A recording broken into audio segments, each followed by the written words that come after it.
आए दिन हम प्रकृति से धीरे धीरे हम जी परिचित होने लग गए और हमको प्रकृति का सहवास और अच्छा लगने लग गया। तो यहाँ पर ये हमारा जो रामटेक शहर है ये सतपुड़ा हिल एरियाज़ में आता है। सतपुड़ा ये पर्वत है, सतपुड़ा पर्वत की इसकी लाइन है। तो हमने सोचा कि इसका फ़ायदा क्यों ना उठाएं। तो हमने धीरे धीरे उसमें ट्रेकिंग को भी ऐड कर दिया। ट्रेकिंग यानी क्या, मेंटली और फिज़िकली मसल्स वगैरह सब डेवलप करने को और एक तरीके से अपने आप को बैलेंस देने के लिए बहुत अच्छा रहता है। जैसे हम सुबह अगर ट्रेकिंग करते हैं तो दिन भर हम अच्छे विचारों में रहते हैं कि हम पत्थर पे बैठे पेड़ पे चढ़ें, और ये ढलान हम उतरे और ये चढ़ाई हमने चढ़े, ऊपर नीचे करते और बहुत मज़े का रहता है। तो हमारे बच्चे बहुत आनंद लेते हैं ट्रेकिंग का। उसके साथ साथ ही हमने ये सोचा कि हम प्रकृति के लिए जब हम काम ही कर रहे हैं तो हमने पेड़ पौधे भी लगाने चाहिए। तो हमारे ग्रुप ने यहाँ पर स्मशान घाट है अम्बाला करके, एक ये विदर्भ की छोटी काशी बोलते हैं उसको। तो कोविड के दौरान हमने वहाँ पर स्वच्छता किया, क्योंकि वहाँ पर बहुत मास्क वगैरह पड़े थे और कोई कोविड के समय में वो स्मशान घाट में कोई जाता नहीं था। तो हमारा ग्रुप जाके वहाँ पर हमने स्वच्छता की, उसमें छोटे बच्चे से लेकर बड़े आदमी तक सबने सहयोग दिया। तो वहाँ पर हमने बहुत ज़्यादा तो नहीं, हमने 60 पौधे लगाए वहाँ पर। और फिर बाद में रामटेक बाईपास पे Ramtek chemist road druggist association और हमारा सृष्टि सौंदर्य बहुउद्देशीय संस्था ऐसे मिला के हमने वहाँ पर 55 पेड़ लगाए। तो ऐसा कुल हमने 115 पेड़ लगाए। बहुत ज़्यादा तो ये संख्या ज़रूर नहीं है, लेकिन ये 115 पेड़ में से हमने 110 पेड़ों को हमने बढ़ाया है। सिर्फ केवल 5 ही उसमें मृत हुए हैं। तो ये भी हमने एक और इसमें हर हफ्ते में 2 बार हम उसको पानी देते हैं। वहीं तालाब से लेकर पानी लेना, हमने कैन से लेकर, और हर पेड़ को एक 20-20 लीटर पानी देना। यानी हमने एक सातत्य रखा है कि कभी उसको खंडित नहीं होने दिया। सिर्फ पेड़ लगाए और हम चलते बने, ऐसा हमने किया नहीं। हमने उसको पाला है, पोसा है और उसको बड़ा किया है। स्मशान भूमि जहाँ पर कोई जाता नहीं, कोई स्वच्छता करता नहीं और डर लगता है, तो हमारे बच्चे इतने निडर होके वहाँ पर स्वच्छता करते हैं कि आज उनको स्मशान भूमि क्या चीज़ है वो इसी समय पता चली।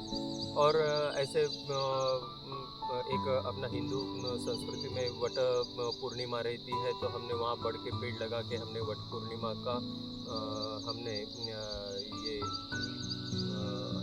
वहाँ पर उस दिन वो कार्यक्रम किया था और पूजा की थी और ज़्यादा से ज़्यादा बढ़ के पेड़ लगाए थे। तो ऐसे ही तरीके से हमारा ऐसा ही लक्ष्य है कि हम अलग अलग तरीके से लोगों को कुछ नया दें। जैसे शिवाजी महाराज का इतिहास महाराष्ट्र से पूरा बहुत जुड़ा हुआ है। तो शिवाजी महाराज के किले हम जब छोटे थे तो मिट्टी और ऐसा कुछ लेके हम बनाते थे और आज वो भूल गए हैं हम। तो हमने सोचा था कि शिवाजी महाराज की भी यादों को फिर से ज़िंदा किया जाए, जागृत किया जाए और बच्चों के आर्ट और क्राफ्ट बाहर निकाले। तो हम हर साल उसका भी आयोजन करते हैं। उसके साथ साथ चेस कंपटीशन भी लेना, रनिंग कंपटीशन और साइकिलिंग, ये सब चीज़ें हम ज़्यादा से ज़्यादा, यानी हमारा एक ही लक्ष्य है कि कोई, ठीक है, एक इसमें अगर कोई जाता है और उसको सक्सेसफुली करता है, बहुत अच्छी बात है, लेकिन मल्टी टैलेंटेड लोग इसमें से, अपने भारत में से निकलें, जो संगीत के क्षेत्र में आगे बढ़े, जो खेल कूदों में आगे बढ़े, जो प्रकृति के प्रति आगे बढ़े, जो साइंस में आगे बढ़े, जो एजुकेशन में आगे बढ़े। हर चीज़ में हम एक मल्टी टैलेंटेड बच्चों को, युवकों को तैयार करना चाहते हैं। यही हमारा संकल्प है और यही हमारी इच्छा है और यही हमारा उद्देश्य है। इसलिए ये हम सृष्टि सौंदर्य बहुउद्देशीय संस्था इसी उद्देश्य को साथ लेके हम अभी आगे बढ़ रहे हैं कि ज़्यादा से ज़्यादा लोगों ने सम्मिलित होके अलग अलग तरीके की एक्टिविटीज़ हो और कोई एक एक्टिविटी कोई किसी को पसंद नहीं रहती, किसी को दूसरी पसंद रहती, तो हर चीज़ का संगम यहाँ पर हो। और जैसी विविधता से अपना भारत देश पला बढ़ा है और भाषा का यहाँ पर अलग अलग भाषा पाई जाती है, अलग अलग संस्कृति पाई जाती है, उसी तरीके से अलग अलग एक्टिविटीज़ को यहाँ पर इंट्रोड्यूस किया जाए और यहाँ से अच्छे अच्छे युवक जो मल्टी टैलेंटेड हो वो यहाँ से सामने आए यही हमारी इच्छा है।